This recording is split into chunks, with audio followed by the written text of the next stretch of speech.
श्रीराम राम रामेति रमे रामे मनोरमे सहस्रनाम तत्तुल्यं रामनाम वरानने श्रीराम नाम वरानन ओम नम इति।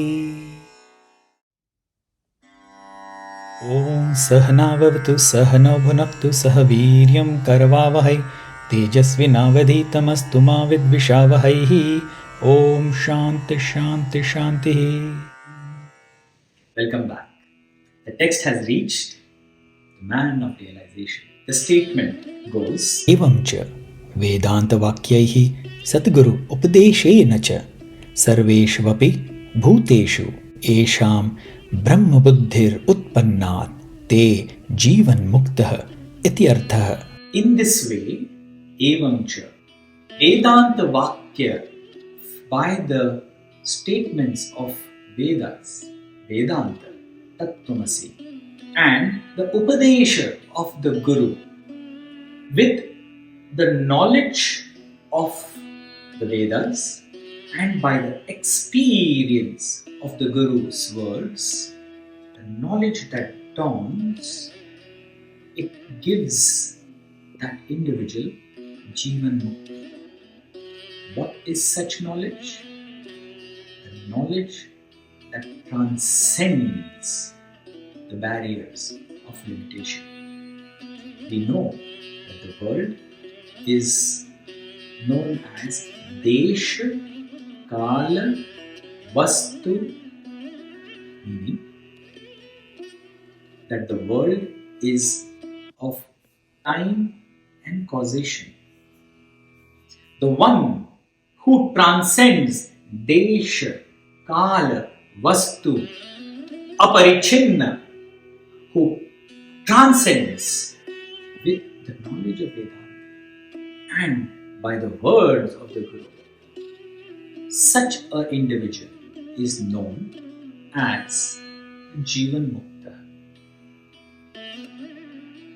What happens when this knowledge dawns?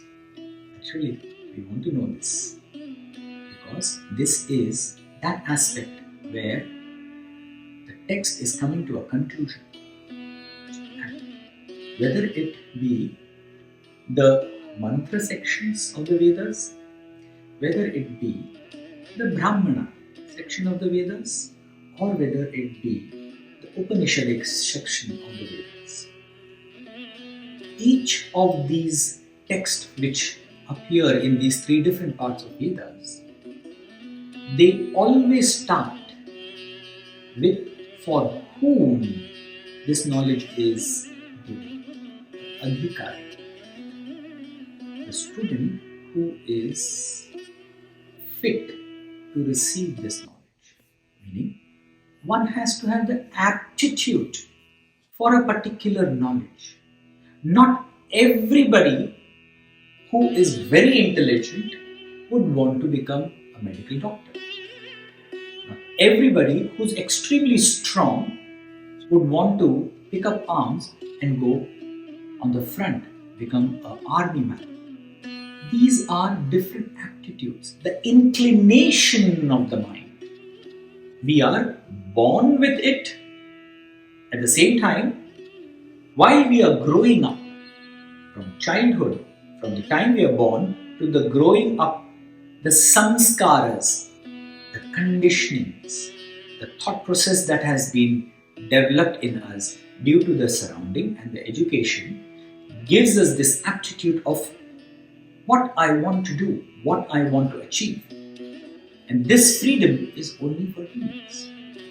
In the animal kingdom, in the plant kingdom, this is not the case. Every single goat which is born has an innate fear of being eaten. Every tiger that is born has this innate feeling in it that nothing can happen to me. Why? Because I am powerful. This is a natural inclination they cannot change. But only in human beings we have this ability of transcending the natural instincts, the animalistic instincts in us, and transcend from animal to be a human. And then, in the same way, to transcend from just being a human to realizing who you truly are. These are the stages of the inclination that you have that will prompt you to move and gain that knowledge. Isn't it? Therefore, first the adhikari is spoken about, for whom this knowledge is.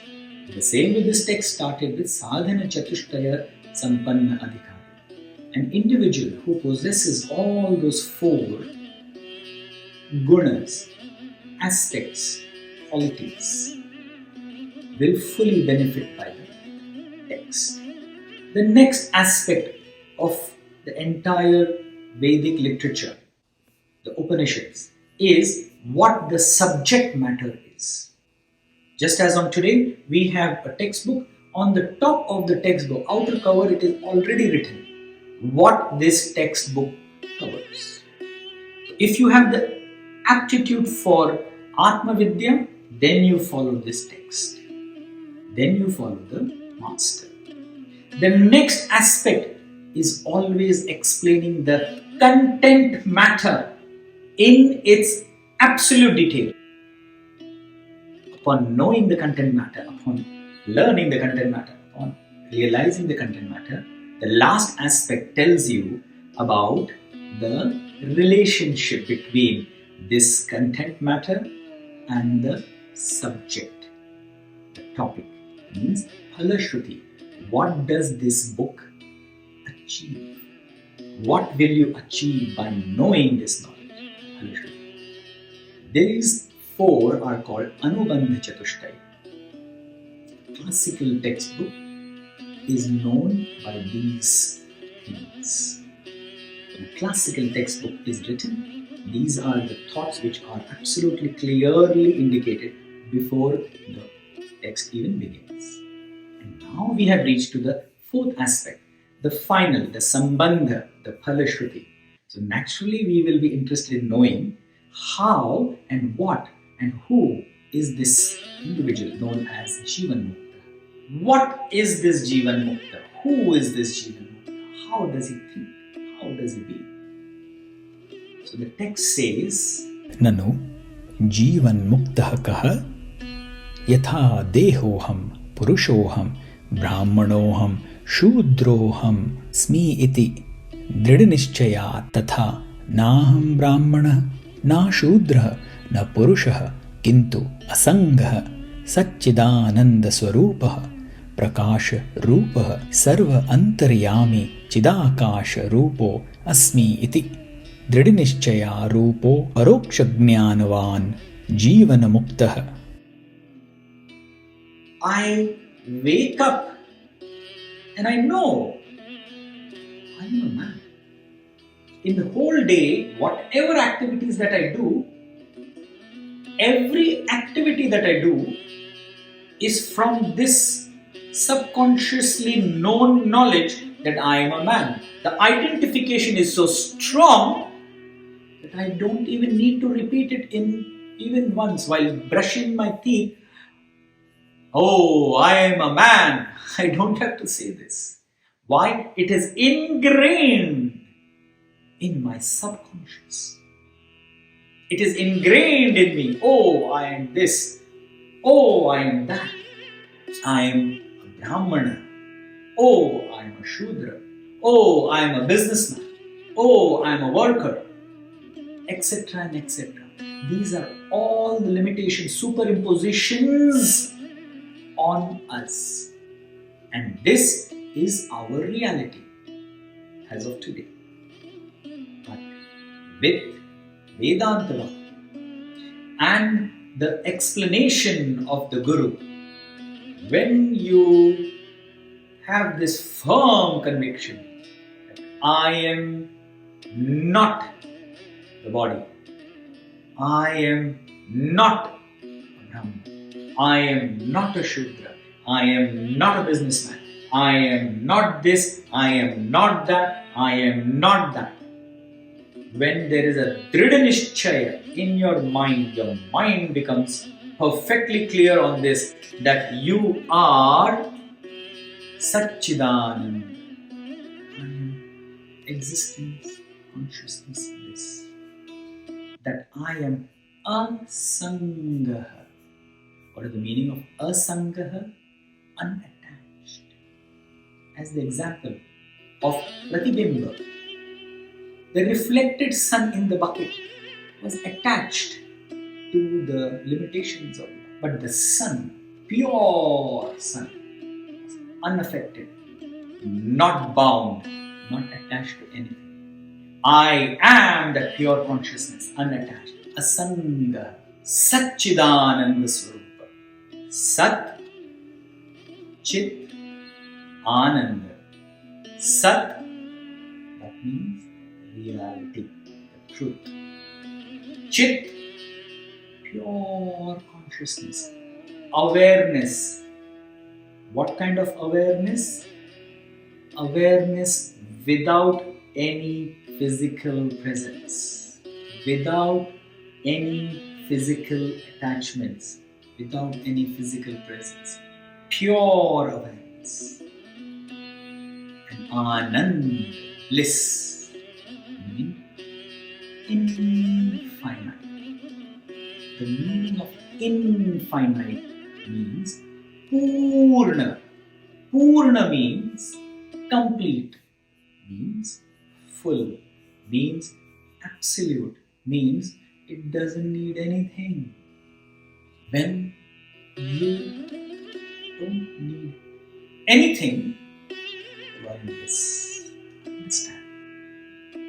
We are talking of that Jivan Muktah who has transcended physical needs, the subtle needs, the gross needs, everything it has transferred. It has transcended. It has reached to the state of pure awareness.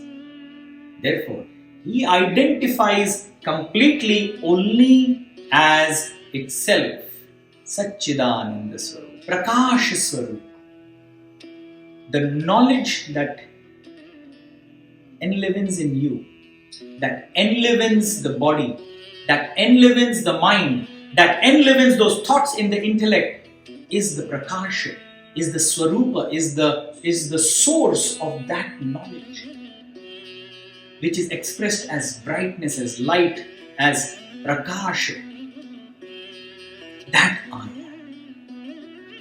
Because of me, this entire cosmos is in its motion. Because the cosmos is Tamapradhana, meaning it is insentient. It is just matter.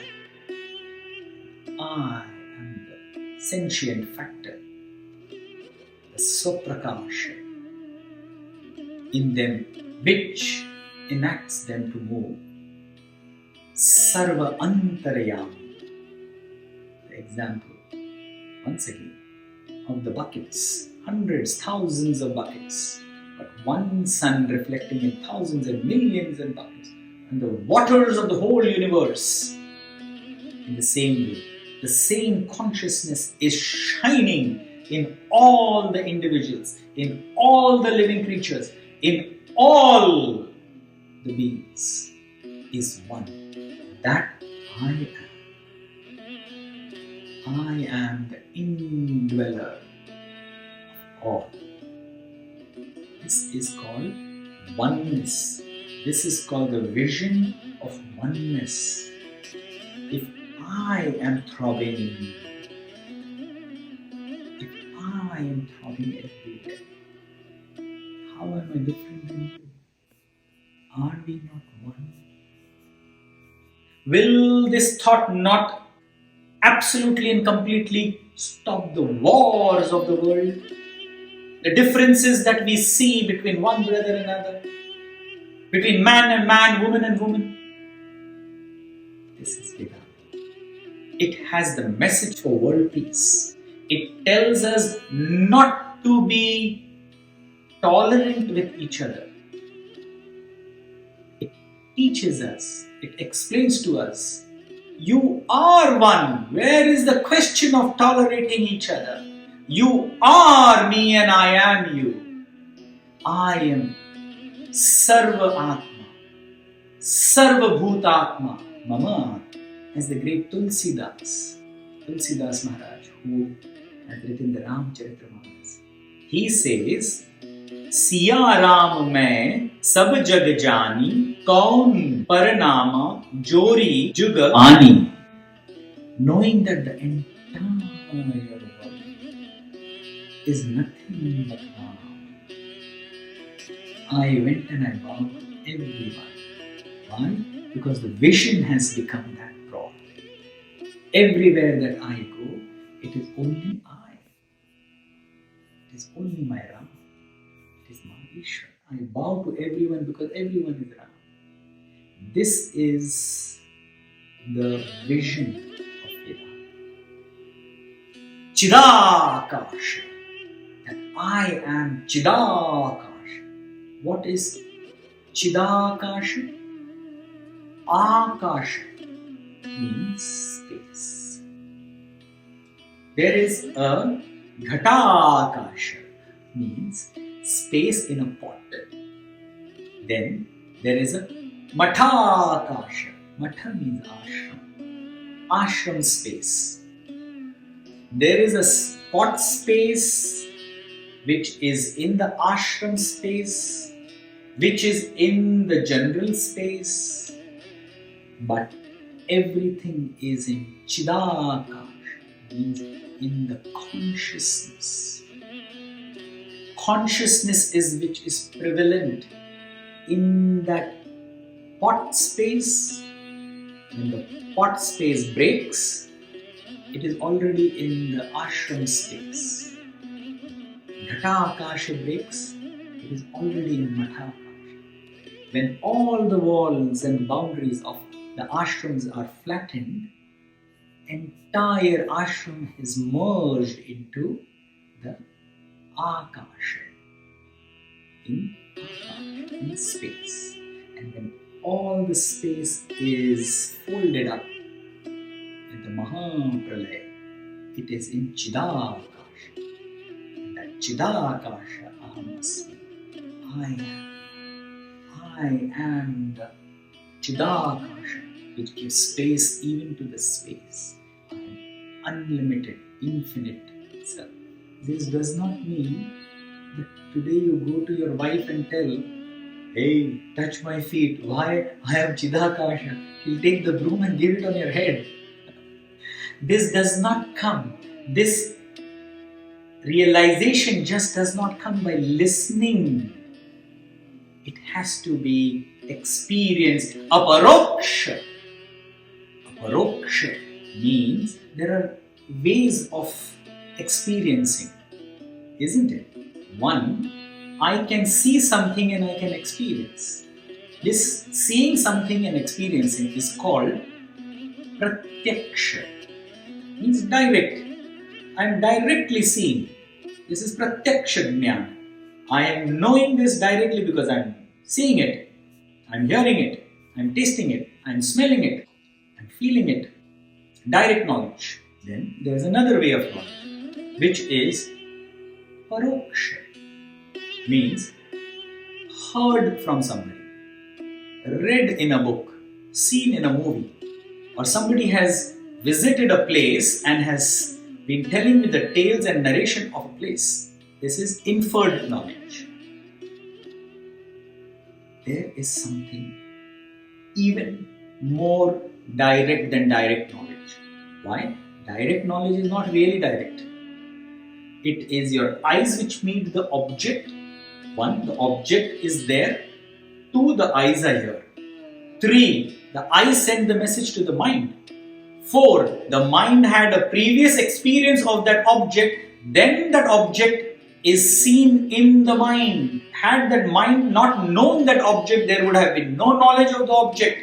It would have just seen the object. This is science. But we, in our world, live with this knowledge. That which I don't see, I don't believe in. That which I see, I believe in. That which I can hear with my ears, I believe in. This is not direct knowledge. This is indirect knowledge. But there is a knowledge which is immediate. The knowledge of self. When self-knowledge dawns, it's an immediate knowledge. Why? Because it is not dependent on any organs. It is not knowledge of an object. It is a subjective knowledge. It is not dependent on your mind and memory. Why? Because the consciousness, the self, is beyond the mind and memory. The knowledge that you have heard, that you have studied, that you have got PhD about, that you have worked all your life and gained from the world will one day be washed away. Either when you become very old and you have no memory of anything, or you have Alzheimer's, no memory will be left that you have gained from the world. None, including what you are hearing today.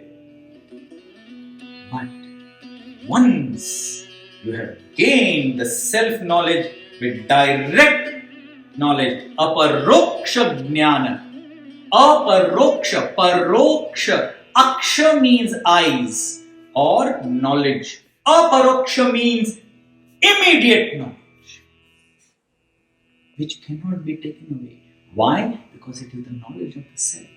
So even if a jnani, a man of perfection, dies in a coma, he will never forget what he truly is, because he does not remember it in his mind. He knows it in his self. And this is the biggest thing, that this is that knowledge. Once it has dawned, it cannot be taken away. It cannot be stolen away. It cannot be forgotten. This is known as aparoksha anubhuti. This is known as aparoksha jnana. These kind of men, these kind of people are known as Jivan Muktah. Jiva means while living, Jivan. Muktah means liberated. Liberated while living. Liberated from what? From the body pain? No, they will have knee pain. They will have back pain. But they will not associate it with that, because it knows that the body has the pain, not us. But you and me, in our ignorance of the self, we attribute every single passing thought, pains and pleasure, attributing to ourselves. Oh, I am so unhappy. Oh, I am delighted. Oh, I have lost this. Oh, I have gained that. We become the karta, the doer, and then bhokta, the sufferer or enjoyer. And in this way, because we are constantly in the state of karta and bhokta, doer and enjoyer, we are continuously making this cycle of samsara, life, continuously go on.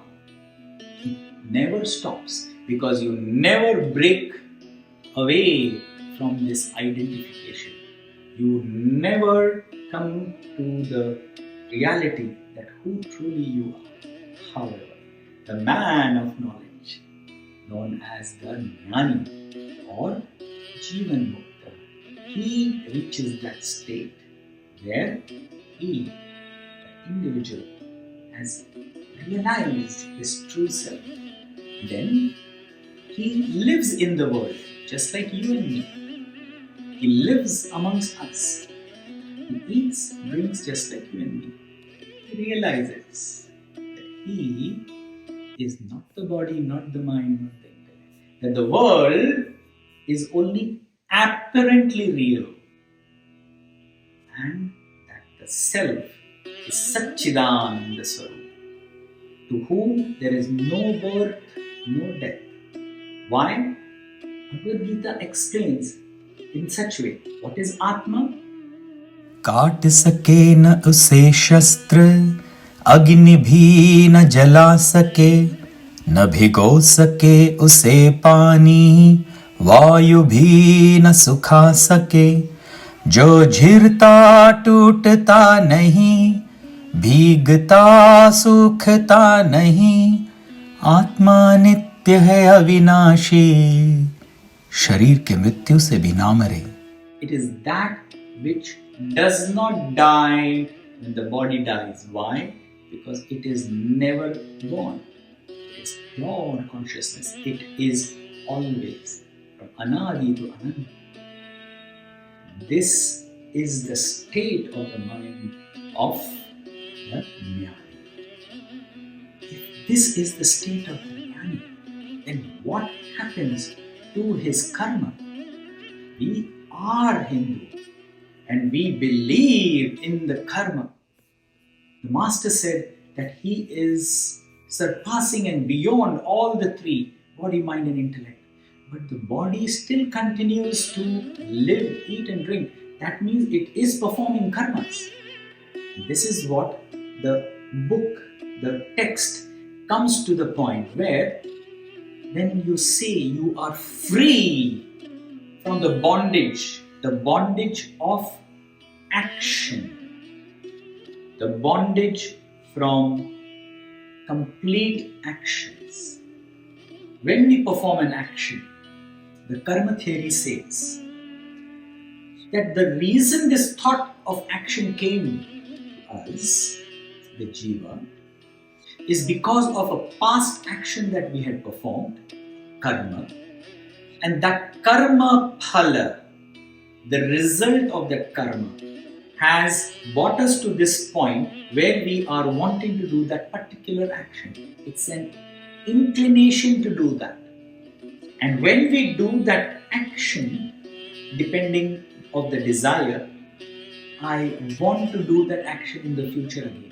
There are three actions we are speaking about. One action which was done in the past, sanchita karma, well accumulated karmas of the past.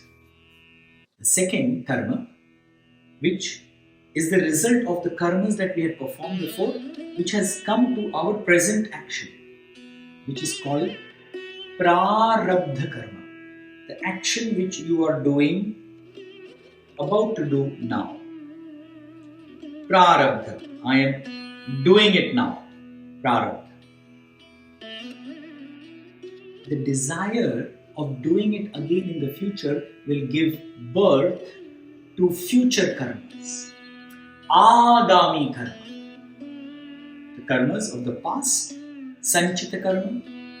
The actions that you do, karmas now, is the prarabdha karma.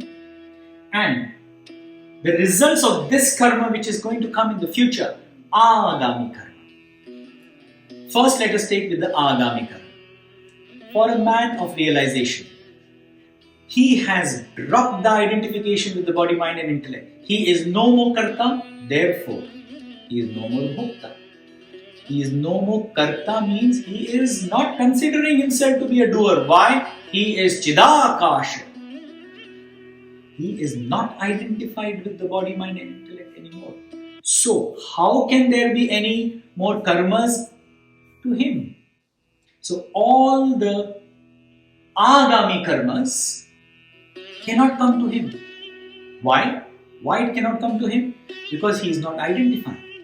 But the law of the nature cannot change. If you do something, the result has to be there. The cause has to be there if there is an effect. And if there is a cause, the effect will come.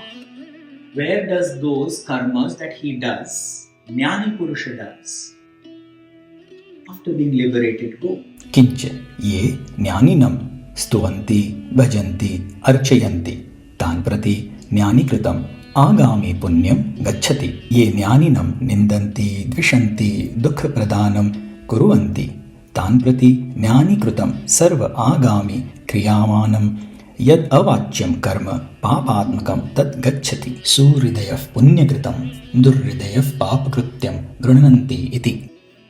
The actions that he performs, she performs after being liberated. It is said in the Shastra that these agami karmas, they are distributed amongst the people he is near. Those who are loving and caring and respectful to him, his good karmas go to them. And those who are cursing him, those who are unwelcome, apunya karmas, the papa karmas go to them. This happens for a Jivan Muktah to his future karmas. What happens to his current karmas? Prarabdha karma. What is the meaning of prarabdha? Prarabdha means that which has already taken force, which is already in force. Means an arrow which has been left, a bullet that has been fired, and the force behind the arrow, the force behind the bullet ends, the bullet falls off, or it meets the target. In the same way, the prarabdha that the Jivan Mukta was born with, those have to be fulfilled. He will have to go through the ups and downs of samsara. Having Jivan Mukti does not mean that you shall not suffer or enjoy the karmas that you had done past and you are not a Jivan Mukta. You will have to go through that in this life. This is the beauty of this knowledge. Even when you reach Jivan Mukti, what you had done in the past, your body will have to suffer or enjoy. This is a fact which we have seen in the great masters. Even Sri Ramakrishna Paramahamsa, a great saint, benevolent heart, loving, caring Guru, he had to suffer with cancer. Our own Gurudev Swami Chinmaya, he had to suffer his heart problem. Why? Prarabdha karma. But unlike you and me, they don't suffer the agony because they are detached from the body. What goes through in the body never reaches the self.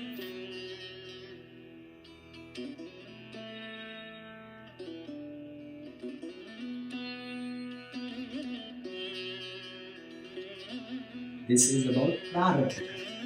Now, about those sanchita karmas which are well stored from the many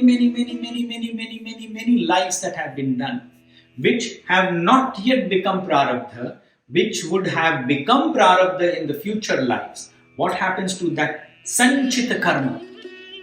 That gets burnt away. How? How does that get burnt away? For this, an example has been given. It says that, imagine, convict who has done lot of harm to the society and he has performed every single bad act that the book says, and he is apprehended. Police has now taken him to the court and the judge has proclaimed that yes, he needs to be hung for the crimes that he has created. And 7 days later, he is supposed to be hanged. On the 6th morning, he dies. What was his punishment for all the heinous crimes that he had done? He was supposed to be hanged by the neck until he dies. But what happened? He died of a heart attack before. Now, what will happen to that punishment? What will happen to all those crimes that he had created? You can't do anything. You cannot hang a dead man again. So what happens? The old crime is being torn away. Why? The man is no more, the crimes are no more. It's an analogy. In the same way, so long as I am identified as a Jiva, so long as I am identified as the body, mind and intellect, all the sanchita is attributed to me. Why? Because I am attributing everything to myself. This I and me, this ego is what attracts the sanchita karma to me, which binds the sanchita karma to me. When, like Hanumanji said, Atma-buddhya tvamevaham. When the identification as a deha, body, as a jiva, the individual, is left, there is no karta bhokta. Why? Because you have become one with the infinite. So how will that sanchita karma complete? Therefore it gets destroyed. This is Tattvabodha. It is one of the Prakarana Granthas.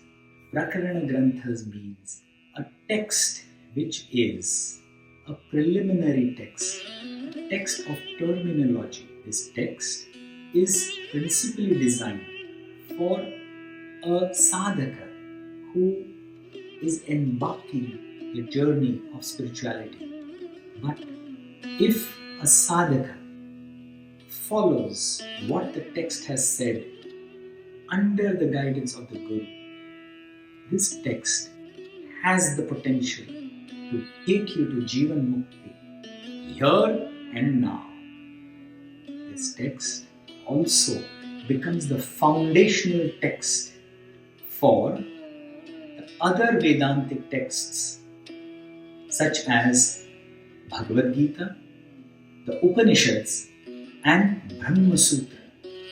These three combined together are called Prasthana Traya.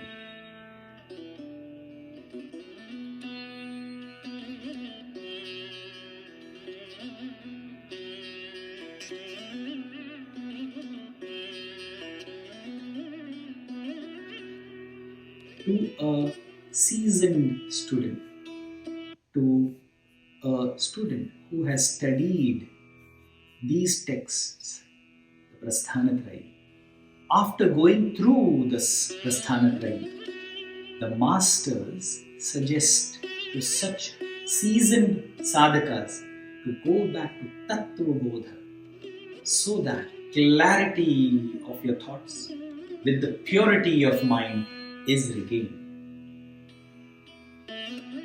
Today, we end this beautiful text, but the studies have just begun. As explained before, this text is one of the preliminary texts.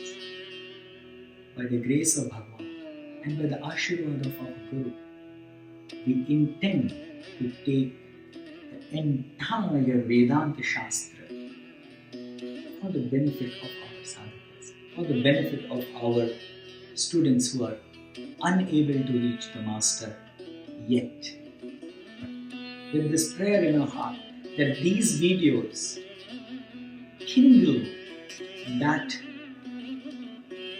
inquiry in the heart, in the bosom of the listener, that they reach the feet of the Master and they study and they realize their true self. Why? Because time is limited. Time is passing by very soon.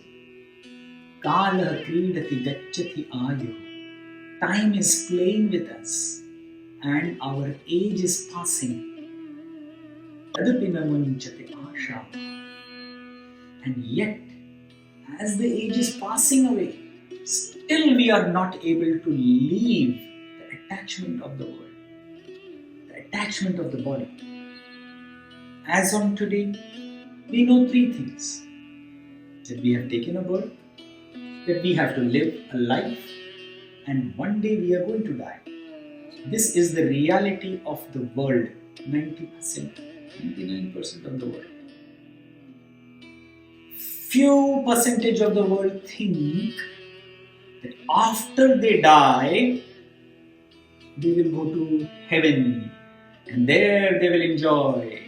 And after their vacation is over, they will take a birth again and come and live life. Or going to the heaven is the final thing, there is nothing more. There is greatness. But Vedanta Shastra explains to us that there is much more to be achieved while you are living. With the experience of the masters who have achieved the goal while they are living, and at the present moment they are present in front of you, guide you. This knowledge is unique. This knowledge is possible, is available. One has to just want to have it, then convert that want of having into a burning desire of a mukshu, a burning desire of knowing this and nothing else, and move in this direction. Be the Jivan Muktah that the text Tattvabodha speaks about. I cannot thank enough Pujya Gurudev Swami Chinmaya. I cannot thank enough Pujya Guruji Swami Jivan. And I cannot thank Swami for having blessed us with this brilliant knowledge, and who still continue to do this. Before we end, as Shastra requires us to do, we shall do that. When a Shastric text comes to an end, after the last verse, once again the first verse is repeated. Kindly with me. साधन चतुष्टय संपन्नाधिकारिणां मोक्ष साधन भूतं तत्व विवेक प्रकारं वक्ष्यामः। ओम पूर्णमद पूर्णमिदं पूर्णात् पूर्णमुदच्यते पूर्णस्य पूर्णमादाय पूर्णमेवावशिष्यते। ओम शांति शांति शांति। ओम श्री चिन्मय सद्गुरुवे नमः।